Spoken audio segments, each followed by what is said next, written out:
साथियों, आज हम आपको कर्नाटक जिले की एक विवाह समारोह की एक बिल्कुल नई रस्म के विषय में बता रहे हैं, जिसमें कोई ब्राह्मण मंत्र नहीं पढ़ता, न वेदी बनाई जाती है और कोई भी हिंदू संस्कार के नियम नहीं अपनाए जाते हैं। ये कर्नाटक प्रांत के कुर्ग जिले में बिना पुजारी के विवाह संपन्न करा रहे हैं। कुछ एक ऐसा जिला है, एक ऐसा स्थान है। उन लोगों का कथन ये है कि इसमें जब दो दिल मिल जाते हैं तो तीसरे की क्या आवश्यकता है। ये बात पेपर में भी आई और मैं भी इस बात को महत्व देता हूं। और कभी एक हमने एक प्रोफार्मा बनवाया था, मैं भी कुछ इसी तरह का हूं। मैं सारे दर्शकों से ये बताना चाहता हूं कि जब भी कहीं विवाह संपन्न होता है, चाहे हिंदू धर्म की चाहे जितनी रीति रिवाजों को अपनाया गया हो, आज मॉडर्न युग में, आज के हम 21वीं सदी में सन 24 में चल रहे हैं और विवाह समारोह के कई मायने बदल गए हैं। सबसे बड़ी बात यह है कि चाहे जितने रस्में निभाई जाएं, चाहे जितने मंत्र पढ़े जाएं, चाहे जितनी वेदी बनाई जाए, चाहे जितने फेरे लगवाए जाएं, चाहे जितना उनका गुप्त ज्ञान दिया जाए, चाहे रिश्ते और नातेदार मिल करके सारे लोग उस खुशी के लिए दोनों वर वधू को कितना अपना योगदान दें, आर्थिक, तन मन धन से। लेकिन होता यह है कि आज इस नए युग में लड़का और लड़की किसी के बंदिश में नहीं रहना चाहता, किन्हीं संस्कारों को वो नहीं मानना चाहता है। कई लोगों से जब हमारी बातचीत ऐसे हुई, कई सुलझे हुए सामाजिक कार्यकर्ता हैं, उन्होंने जब उनसे बात हुई तो उन्होंने कहा कि आप एक बात बताएं हमें,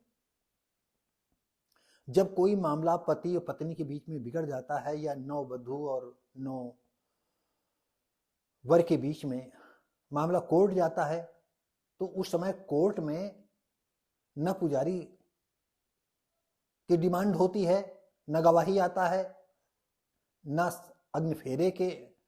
कोई अग्नि वहां उपस्थित होती है, और तमाम जो तमाशबीन होते हैं, जो वहां दूर दूर के रिश्ते नातेदार होते हैं, वो भी उसमें कोई वांछित नहीं होता है। तो मैंने कहा बात तो बिल्कुल सही है। तो जैसे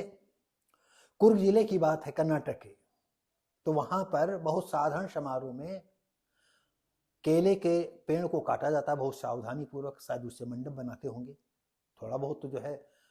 तो जो विवाह समारोह है, कोई कहीं न कहीं तो कुछ तो दर्शाना होता पड़ता होगा।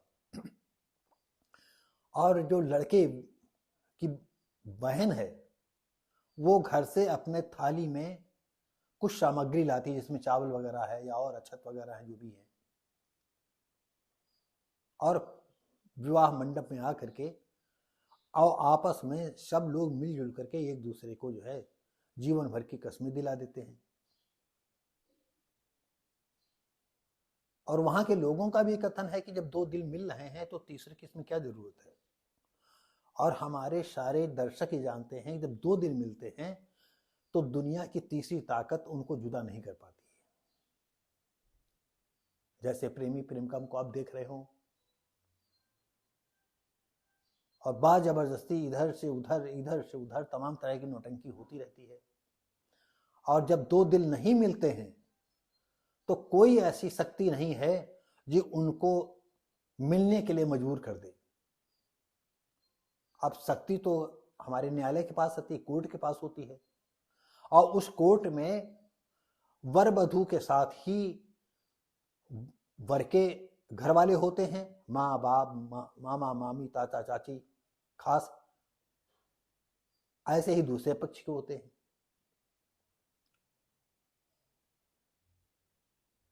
तो हमारे एक परिचित हैं, उन्होंने एक प्रोफार्मा बनाया था, और प्रोफार्मा ये था कि वर और वधू दोनों अपने अपने रिश्ते नातेदारों के साथ एक दूसरे के अभिभावकों के सामने ये शपथ पूर्वक कहते हैं कि हम अपने जोड़े के साथ, अगर लड़का है तो लड़की के घर वालों को, अपने रिश्ते घर वालों को सामने, जैसे उसके पिता हैं, माँ हैं, भाई बहन हैं, चाचा हैं, चाची हैं, या मामा मामी हैं, ऐसे दूसरे पक्ष के लोग, उनको साक्षी मान करके हम फला लड़की को या फला को हम पत्नी के लिए स्वीकार करते हैं और जीवन भर इसके सुख और दुख में बराबर शामिल रहेंगे। कभी अगर एक रोटी होगी तो हम आधी आधी खा करके जिंदगी गुजार करेंगे। और यही शपथ जो है लड़की भी लेती है। उन लोगों का भी ये कथन था कि जो है, अगर ये हर वक्त अगर प्रोफार्मा है तो कन्या पक्ष और वर पक्ष के इसमें कॉलम है, तो दोनों तरफ के शादी करा लें, कम से कम 5 लोगों से 10 लोगों तक, जैसे माँ बाप हो गए, उसके मामा मामी हो गए, उसके चाचा चाची हो गए, उसके कुछ भाई बहन जो युवा हो, समझदार हों, बड़े हों, बालिग हों, ऐसे ही दोनों पक्षों के। और तमाम, सबसे बड़ी बात यह है कि ये नियम या इस तरह के विवाह समारोह उन गरीबों के लिए बहुत अच्छे होंगे जो बेचारे दिन रात काम करते हैं, और काम करने के उपरांत जो है शादी में बेमतलब के विवाह संस्कारों में जो है लाखों रुपया या 50,000 रुपया ये मटिया मेट नहीं कर देते हैं कि हम बैंड बजाएगा, 50,000 का 2 लाख का बैंड आएगा, लाइटिंग की व्यवस्था होगी, पता चला 3 लाख 4 लाख का लाइटिंग की व्यवस्था है, तमाम और खर्चे होते हैं, बहुत बड़ा विशाल पंडाल बनाया जाएगा, कोई कहता हम 1 लाख का बनवाएंगे, कोई कहता 2 लाख का बनवाएंगे, फिर खाना बनता है 56 प्रकार का। तो ये तो जिनके पास पैसा है वो चाहे दुनिया भर के बैंड बाजा कर लें, चाहे दुनिया भर की लाइटिंग कर लें। और होता यह है, जो गरीब आदमी देखता है तो देख करके सोचता है कि काश मेरे पास भी इतना पैसा होता और हम भी ये सब करते अपने लड़के की शादी में। यहाँ हम आपको बताना चाहते हैं कि गरीब से गरीब आजकल जो है 50,000, 60,000, 1 लाख, 10 लाख, इस तरह खर्चे बढ़ते बढ़ते ये शादियां करोड़ों में आती, हजारों निमंत्रण कार्ड बढ़ते हैं। कितना खाना बनता है, अगर गर्मी में खाना बन गया शादी विवाह में तो पता चला कि कितना खाना बर्बाद होता है। अगर शादी सावधानी पूर्वक कोई कार्यक्रम नहीं संपन्न होता है, और कभी जेवर के मामले में जो है कन्या पक्ष वाले भिड़ जाते हैं, कभी दहेज के मामले में जो है वर पक्ष वाले भिड़ जाते हैं, और दरवाजे पर आई बारात वापस हो जाती है। कभी कभी और भी आपने सुना होगा, पेपरों के माध्यम से सुना होगा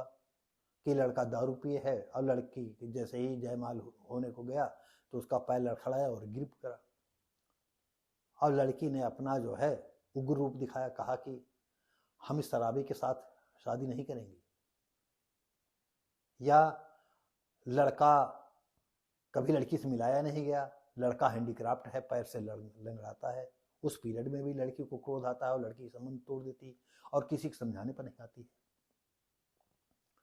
तो आज का ये वीडियो बनाने का सिर्फ ये मकसद रहा हमारा कि अगर कर्नाटक में कहीं ना कहीं इसकी पहल हो चुकी है और तमाम ऐसे लोग हैं हमारी आंखों के सामने से गुजरे हैं जो कि मात्र सिर्फ जयमाल डलवा दिया और उसमें से कोई भी संस्कार उन्होंने नहीं करवाए, न बैंड बजवाया, न लाइटिंग की व्यवस्था की, और खाना जो है सब दिन में हुआ, और ऐसा समय रखा, किसी भी पंडित पुरोहित से कोई समय उन्होंने नहीं पूछा कि कौन सी घड़ी अच्छी होती, 36 गुणों में कितने गुण मिलते हैं, कितने नहीं मिलते हैं, इसे कोई लेना देना नहीं। मैंने देखा कि वो वर और वधू आज भी बड़े खुशहाल जीवन गुजार रहे हैं। और फिर होता तो ये, कभी आप सुनते होंगे कि अगर 4 बर्तन जहाँ होते हैं वो खटपट होती है। ये जरूरी नहीं है कि नहीं हमारे विचार होने वाली पत्नी पूरी तरह से फॉलो करे, उसके भी तो अपने विचार हैं। और इन विचारों का टकराव इतना प्रबल हो जाता है कि थोड़े दिन के बाद चाहे विवाह संपन्न चाहे जैसे हो, चाहे बगैर पुरोहित के हों, बगैर मंत्रों के साथ हो, बड़ा वेदी के साथ हो, बगैर इसके या बगैर उसके, बगैर रिश्ते नातेदारों के साथ। और कोई कोई तो ऐसे ही जोड़े आपको उनने सुने होंगे कि वो लड़का लड़की को भगा ले गया और ताम्र उसने कभी मंदिर नहीं गया, न कभी और किसी स्थान पर गया, और खुशहाल जिंदगी अपना गुजार रहे हैं, बच्चे भी हैं। हाँ, बच्चों के सामने अगर इंटरकास्ट मैरिज है तो दिक्कत होती है।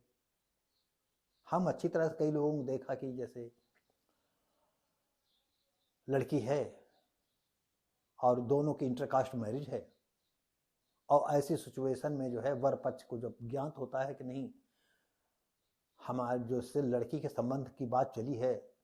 तो लड़की की माँ दूसरी बिरादरी की है, हमारी बिरादरी नहीं है, तो मीडिएटर से कहता है तो क्या हम अपनी जात की लड़कियां हमारी मर गई हैं, तो जो हम इस जात की लड़की की उसकी माँ की जात को नाम लेकर के, अमुक मान लीजिए किसी भी कोई भी जात है और दूसरी जात की इंटरकास्ट मैरिज है, लड़का दूसरी जात का है, लड़की दूसरी जात का है, और लड़की जब शादी योग्य होती है तो उसके माँ बाप चिंतित होते हैं और कहते हैं कि चलो बेटा शादी कर दें। तो लड़का सोचता है कि नाम तो मेरे ही नाम है, ज़्यादातर लड़के का ही सब कुछ चलता है कुनबे का मैटर। लेकिन एक ऐसे भी जाहिल हैं, नौकरी उनको किसी तरह मिल जाती है तो आम आदमी लड़की की माँ बाप की एक कमजोरी होती है, वो सोचा करता है कि अगर हमारी नौकरी पेशा वाला लड़का मिल जाएगा तो बहुत अच्छी बात है, क्योंकि कम से कम नमक रोटी की तो चिंता नहीं रहेगी। और लड़का जो है नौकरी मिलते ही, चाहे 4th क्लास मिली हो, चाहे 3rd क्लास मिली हो, तृतीय श्रेणी की मिली हो, नौकरी मिलते ही कितनी औकात भूलता है। ये लड़की वाले जितने भी हमारे दर्शक इस वीडियो को देख रहे हैं, ये हमारी ये बातें सुन रहे हैं, उनको अच्छी तरह भाषित होगा। घर में उनके जो है 2 पहिया रखने का वाहन ना हो, लेकिन 4 पहिया का वाहन मांगते हैं। तो हम आप सबसे इस बात को ये लेकर के चले आ रहे हैं। हम अपनी तरफ से इसमें ये जोड़ना चाहेंगे कि जैसे हमने प्रोफार्मा को देखा था, जो हमारे साथी हैं, कि उसमें किसी धर्म से कोई मतलब नहीं था, सारे धर्म वाले अपना सकते हैं। बस ये था कि जो प्रोफार्मा था तो उसमें लड़की पक्ष, कन्या और वर दोनों को जो है सबके साथ घोषणा करनी पड़ती है, अपने माँ बाप को जो है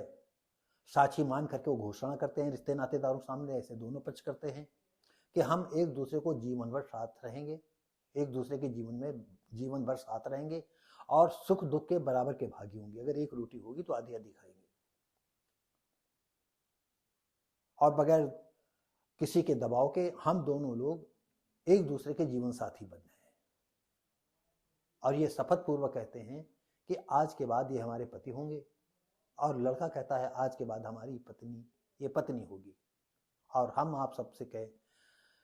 ये निवेदन करेंगे कि आज के बाद हम दोनों लोगों को पत्नी के तौर पर जाना जाए। तो अब देश में जहां सब कुछ धर्मों से चलता है, तो यहाँ अपने ही देश में लीक से हट करके काम होने लगे हैं, और इसमें कोई बुराई भी नहीं है, क्योंकि मैं भी ये मानता हूं कि जब कन्या पक्ष और वर पक्ष में दोनों में 2 महीने बाद, 6 महीने बाद, 6 साल बाद कोई टकराव होता है,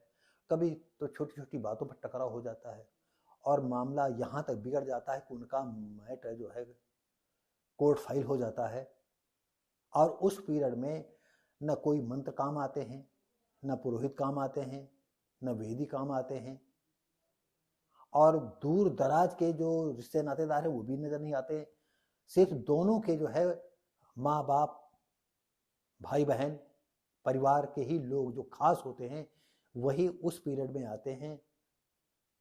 और अपनी गवाही कोर्ट में देते हैं, और गवाहियों के तौर पर ही कोर्ट जजमेंट करती है। कि आपको साथ रहना है कि नहीं रहना है, लड़की पक्ष की गलती है या उनके पक्ष की। कोर्ट एक बार जो है संबंधों के सिलसिले में पति पत्नी को मिलने का जो सुझाव देते हैं, एकांत में बैठ करके चैम्बर में, चाहे अपने कोर्ट में कहें कि इस कमरे में बैठ करके बात करें या उस कमरे में जो बात करें, और फिर हम जो है डबल बाद आप लोगों की बातें सुनेंगे और कोशिश करें कि अगर आपस के मतभेद हैं तो उनको दूर करें।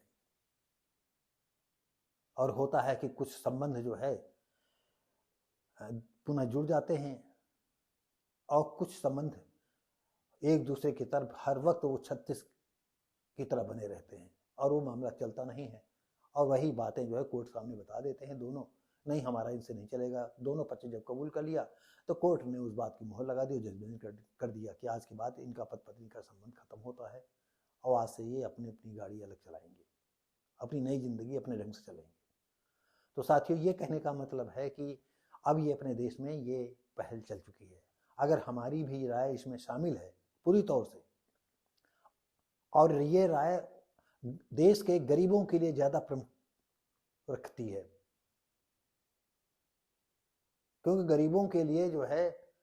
4 दिन अगर गंवाएंगे तो 4 दिन में तमाम लोगों के जो उनके रिश्ते नातेदार हैं 4 दिन का समय बर्बाद होगा, और दिन में घंटे 2 घंटे में शादी हो गई, अपना काम आया, खाया पिया, निकल लिए, तो पैसा भी बचेगा। और हम भी ये चाहेंगे गरीब आदमी को जो है बेमतलब के ढोल तंबूरों से, लाइटिंग से, या जो आपने देखा होगा आतिशबाजी करते हैं, कहीं कहीं तो गांव में आतिशबाजी हो रही, वरपक्ष लेकर के आ रहे हैं, धूम धड़ाका हो रहा है, और पता चला कि उनका जो है उस आतिशबाजी से जो है एक घर में छप्पर में आग लग गई, कहीं घूरे में आग लग गई, कहीं और लकड़ी रखी थी उसमें आग लग गई, और वो मामला खुशी का जो है मातम में बदल गया। कहीं कहीं तो ऐसा खबर आया कि बचाने में जो है एक लड़का आग की लपटों में आ गया और मारा गया। तो इन चीज़ों से जो है बहुत बचत होगी। तो हम चाहेंगे कि अपने साथियों से कि अगर इस तरह का मैटर आप अपनाने का प्रयास करेंगे तो बहुत अच्छा है। लड़की और लड़का को जो है उनको जो छोड़ दीजिए, वो चुनेंगे। अगर आपको ये हमारा जो है वीडियो पसंद आता है, हमारी विचार पसंद आते हैं, तो लाइक करें, शेयर करें, कमेंट करें, सब्सक्राइब करें। धन्यवाद।